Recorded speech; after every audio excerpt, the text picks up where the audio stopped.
রং লেখাটের পক্ষ থেকে সবাইকে স্বাগতম। দেখো বন্ধুরা, দেখো ছোট্ট সোনামণিরা, তোমরা ভালো করে দেখবে ড্রয়িংটি। আমি এখানে একটি ফ্লাওয়ার ড্রয়িং করছি দুটো পাতা সহ। তোমরা এইভাবেই পেন্সিল দিয়ে ফ্রি হ্যান্ডে এই যে ফুলের যে পাপড়িগুলো সেগুলো তোমরা এইভাবেই স্কেচ করে নিবে। এখানে কোনো স্কেল, কাটা কম্পাস কোনো কিছু ব্যবহার করবে না। ফ্রি হ্যান্ডে এগুলো ব্যবহার করে না বা করা ঠিক না। তো এই যে দেখো আমি কিন্তু ফ্রি হ্যান্ডে করছি, তো তোমরাও ঠিক এইভাবে ফ্রি হ্যান্ডে করবে, কোনো স্কেলের ব্যবহার নিবে না এখানে বা হেল্প নিবে না। তো এইভাবে পাতাগুলো ড্রয়িং হয়ে গেল। তারপরে এখানে যে রঙের ব্যাপারগুলো সেগুলো আমি অ্যাড করে দিব ধীরে ধীরে। প্রথমে ইয়েলো কালার, ফুলের মাঝখানে আমি ইয়েলো রঙটি দিয়ে দিচ্ছি। দেখো তোমরা এইভাবে ইয়েলোটা হয়ে গেল, এবং পাশের যে পাপড়িগুলো সেখানে আমি কমলা কালার, অরেঞ্জ কালারগুলো দিয়ে দিচ্ছি, এবং সাইডে জায়গা কিছু রেখে দিচ্ছি, সেখানে রেড কালারটি দিয়ে ফুলের পাপড়িটি আরও কালারফুল এবং সুন্দর করার চেষ্টা করব।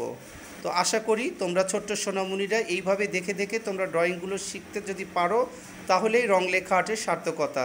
রং লেখা আর্ট এভাবে তোমাদের নিয়ে পথ চলতে চাই, এগিয়ে যেতে চাই সামনের দিকে দুর্বার গতিতে। তো তোমরা যদি সাপোর্ট দাও, তাহলে রং লেখা আর্ট কিন্তু অবশ্যই সেই কাঙ্ক্ষিত লক্ষ্যে কিন্তু খুব দ্রুত পৌঁছে যাবে। তোমাদের ছাড়া সেটা পসিবল না। তো তোমরা এইভাবেই সবসময় পাশে থাকবে রং লেখা আর্টের। আর প্রত্যেকটা ভিডিওতে দেখার পর সেটাতে সুন্দর করে গঠনমূলক একটি কমেন্ট করবে। তো এই যে রেড কালারগুলো দিয়ে কিন্তু আমি ফুলের পাপড়িগুলো ফিনিশিং করে নিলাম, এবং যে পাতাগুলো আছে সেখানে এখন যাব লেমন কালার দিয়ে দিলাম, হালকা হালকা সবুজ, তারপর ডিপ সবুজ, কিছু হলুদ, সব মিলিয়ে একটি পাতা, চমৎকার পাতা ড্রয়িং করে ফেলবো। কালারগুলো করে দিব এইভাবে, আর দেখতে অনেক সুন্দর লাগবে আশা করি।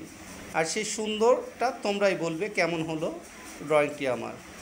তো এই যে পাতাগুলোতে যে রঙগুলো ব্লেন্ড করা, এগুলো আসলে অনেক সময় ধৈর্য নিয়ে করতে হয়। ধৈর্য না থাকলে এগুলো কিন্তু ভালো হয় না ড্রয়িংগুলো।